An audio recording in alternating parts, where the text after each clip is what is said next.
but we have important stuff to talk about. Joining me in the studio right now, Shelly Leman, Managing Director, TD&R. Tell us what that means, Shelley. TD&R means? TD&R means transmission, distribution, and retail. Of course it does. At BELCO. Stephanie Riddell, Communications Manager, of course. Steph, always love having you up here, girl. You know we love being here. You know how to communicate, so here we are. Serious stuff to talk about, though, right, ladies? Because, we got another little bit of wind coming our way. And amongst other things we want to talk about today, tree trimming and stuff like that, I think is so important because, as Shelley and I were just talking about, and Steph, that was the cause of most of the outages. That's correct, yeah. With the last storm going by. So, we wanna get all the information out there that you want to give to our listeners, Steph. So where do we want to start? Well, I think the best place to start is for Shelley to explain a little bit about what she actually does and what her team actually does, because they're the ones who have to go and restore the power for everybody. And I think that there is a little misconception about how BELCO works, and there's two sides to the business, but Shelley's side is the one that really has to get into work the thick all of night. things. Well, yeah. So from assigning crews and exactly. all of that stuff, we take it for granted. So we do appreciate your job, Shelley. So tell us all about it. Well, I let me just give a big shout out to my team, really. So on the transmission, distribution, and retail side of the business, so that's everything customer facing. So all of our field crews, so all of the linemen that are out there. All of our fitters, our jointers, my customer service team, my meter readers. So anybody that touches a customer is primarily on my side of the business, and we operate under that license that we hold with regulatory authority. So in terms of the tree trimming aspect and what we deal with in terms of hurricanes, there's a lot of preparedness that goes into getting ready for hurricane season. So we do have a big team. Big shout out again to my team. I'm going to call out some names, some of my linemen out there. Jason DeRosa, Sean Wade. I've got a fantastic team back at the house that they're the people that are out there in the wind, in the rain, when we're in the comfort of our homes during a storm. These guys are out there responding. So a big shout out. I'd just like to say, as the daughter of a proud tradesman, that these guys that are the hands-on out there that are doing the heavy lifting, as we like to call it, they're really the heroes. Absolutely. And they really deserve, everybody has to manage them. You guys are cool too.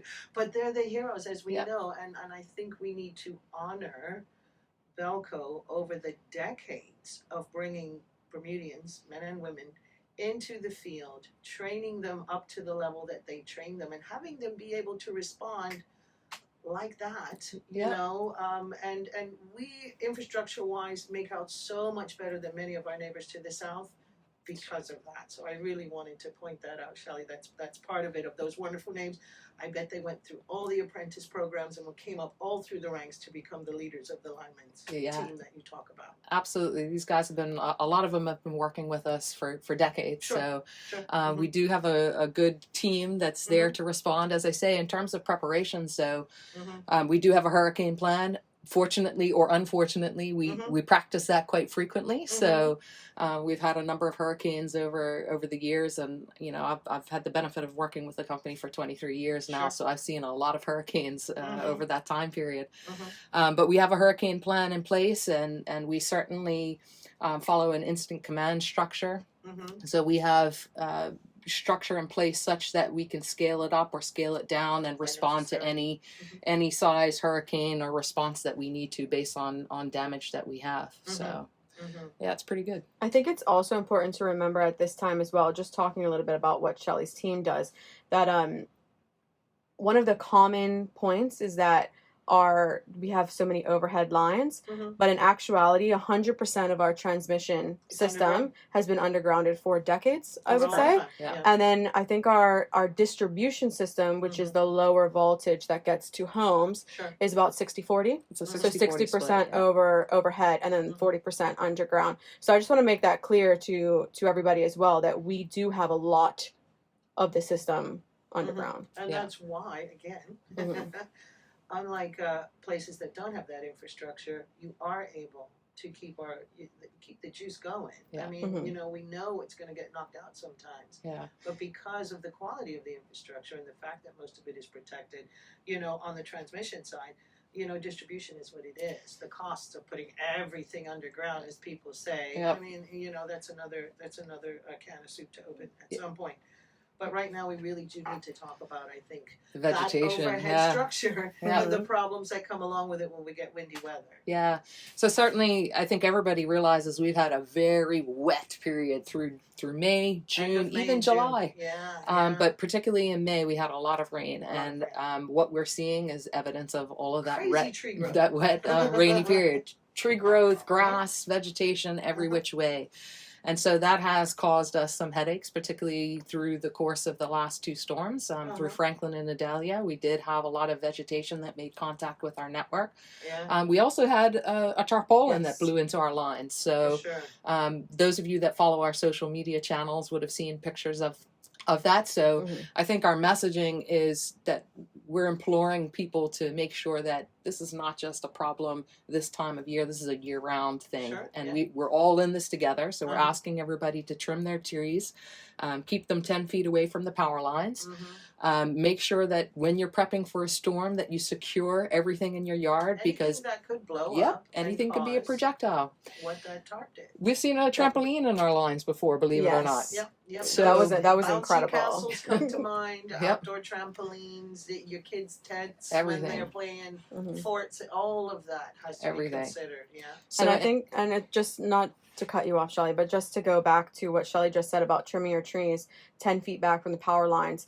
When you are getting ready to do that, we require 3 weeks notice, but you should call and schedule a power shutdown. Correct. To make sure that you stay safe while trimming your trees. Yes, understanding that if limbs are in the lines, it is necessary to do what Stephanie just said before you even think about going up there with power tools or even a handsaw, because if you create an arc between certain lines up there, you could really cause a lot of damage to yourself and to the infrastructure that we've been talking about. Yeah. But if folks are just saying, okay, let me generally get my limbs trimmed, and they're not in the proximity of touching lines like today, by all means, go ahead and get it done. Yeah. Don't wait till they are. You know, but don't at any time try to do it if your tree limbs are involved in the electrical wires in any way, shape, or form. Yeah, do be safe. It's and not then safe.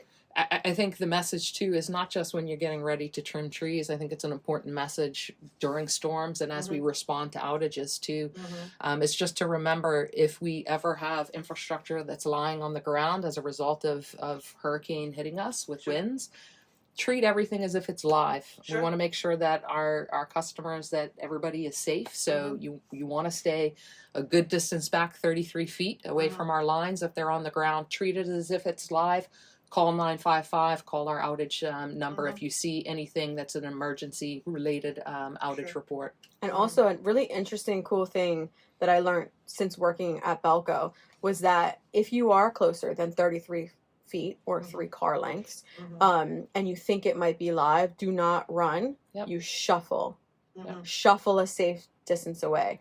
Maybe Shelley can explain more, but I think that your legs can bridge current. You can become a grounding influence on the ground. That's so just always shuffle, shuffle, shuffle. Shuffle, shuffle.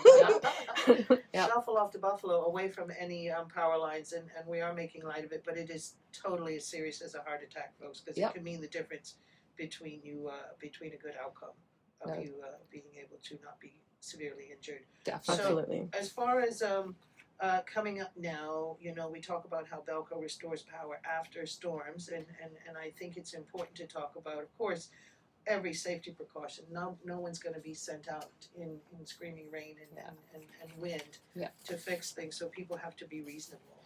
Yeah, I think just folks understand that obviously our guys are up there operating in boom trucks, so Sure. there is a safety factor in terms of what they can operate in terms Sure. of the wind speed. So Absolutely, yeah. when it's safe for them to go out and start responding, you bet your boots that these guys are out there Sure. as soon as they can, and they're responding to any outages, trying to get people back online as quickly and safely as possible. We do have a process that we follow when we're restoring power.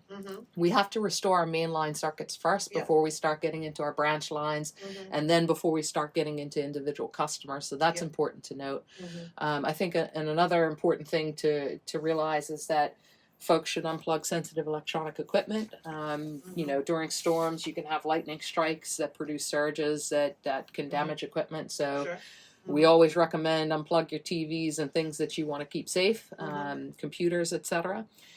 And yeah, the big thing is just allow our crews to do what they need to do and work safely. So give them a wide space in terms of area to operate. Absolutely. Don't be encroaching on their space. Don't get out on the roads quickly. Allow emergency services to do the job. Don't be a rubbernecker, folks, okay? Don't do it. So, you know, right after a storm, parks usually get out on the roads with BELCO, sometimes the regiment if they've been embodied.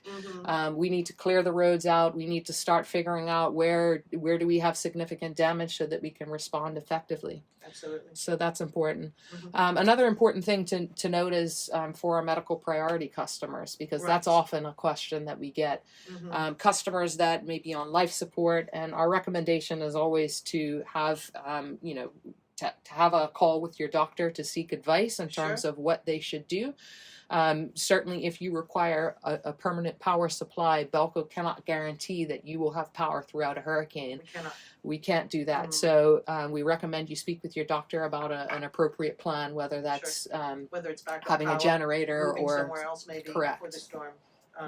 All of these things need to be taken very seriously, folks, because you know, we never can tell. Mother Nature being the fickle female that she is. I know Lee, we're born that way, we're allowed. Lee, you know, is coming our way and hopefully passing to our west by all of the profiles so far. But it still means that if you have something sensitive, if you have, say, you know, sickly folk or that need, or you really do have to have your power, do make sure, like Shelley just said, that you consult with your medical professionals and that you have an alternate plan. That's what's important. Have that alternate plan. We'd like to let our customers know. We've been talking a whole lot of stuff in our 15 minutes here, but if they want to ask some questions, get some more advice. I know, is there videos to watch anywhere? Is there other information that they can go on to really be on top of things? Well, I'll leave that to Steph, because Steph is the communications guru, so I'll let her talk about all the ways you can get information from us. Well, we do have a website page called Storms. There is advice, but we also have a Storm Smart guide that everybody can download. There's a checklist in there if you wanted just a checklist and not like the whole booklet. That's also fine. You can print that out for yourself at home. You can also, before a storm, we recommend bookmarking the BELCO website page. We obviously have the outage map on there, but we also post blogs and updates of our restorations if, you know, outages are experienced. Also Facebook and Twitter, we post regularly on our Facebook and Twitter page. BELCO Bermuda is the handle. Real-time information, absolutely, as close as you can get to real-time information as you guys make your plans and execute them. Absolutely. And then we also send out information to the media as well. And sometimes Shelley will even do some interviews and stuff during, if it's, you know, large scale impacts. We have plans here at the station to cover the late night hours through Thursday night and Friday morning too, hopefully staying on the air and being able to give folks information when necessary. We're gonna, you know, nail those down come tomorrow or the next day when we know exactly what's happening. Yeah, we try to hit every channel. Every channel that people are getting information, we try and make sure that we are there. I was going to ask though, are we still calling it Twitter, or are we calling it X nowadays? X, Twitter, but it's X, but we still tweet. So I don't know. I don't know. It doesn't make any sense. You know, I don't know if Mr. Musk has done anyone any favors in this venture of his, but we'll see. And for those folks who do follow that regularly, it is a great source of information for them. So we don't want to belittle it at all. Anything else we want to tell our listeners before I let you ladies, you know, go back to doing all the million other things you have to do today. Just for prep. if you remember anything, belco.bm. If you want to email about tree trimming and scheduling an outage, you can do so at info@belco.bm or treetrimming@belco.bm. So just make sure you it's really email or call. that folks don't take it on if it is a task that professionals need to do. There are Absolutely. professional people here, yeah. arborists here, Yeah. and of course BELCO can give advice on certain landscapers that do have high lift capability, and I'm sure all of that. So if you're like, I don't know where to go, Yeah. you know, you can just get in touch with Steph's department, and they'll probably be able to help you. Point you in the right direction for that, and just get it done. You know, if you want to save older trees and stuff like that, it's really important that you take care of them, and now's the time to do it. Don't wait till 4 days before hurricane. Before hurricane, Yes. exactly. Okay. Yeah, and I would just add on to that, Shelley, that it's hurricane season. We're in the It thick is. of it now, and I would just encourage everybody to be safe and remember that we live in a place where we experience hurricanes. Have your hurricane kits prepared. They should already be prepared and ready to go. Check in on your neighbors, especially your elderly neighbors, and monitor our socials for any information that you need. Yes. Yeah. Awesome. I think, touch wood again, everything surfaced that's wooden. That, this will be number 3 where the luck is on our side. Yes. Yes. And it's going to pass by at a distance where we're not going to. So fingers and toes are crossed, ladies. Thank you so much. Thank you For for having Hard work us. to do. Shelley, nice to meet you, Shelley. Yes. Always good. And come by anytime. Let Thank us know you. what's going on, okay? We look forward to seeing you guys. And to all the fellas and the ladies out there doing the frontline work, we want to shout out to them once again for all the hard work that they're doing. Thank you, ladies. Awesome. Take care. Thank you. Safe journeys. Can't say you didn't know, folks. We just told you all about it right here on Bermuda's best music mix. Of course, it's Ocean 89.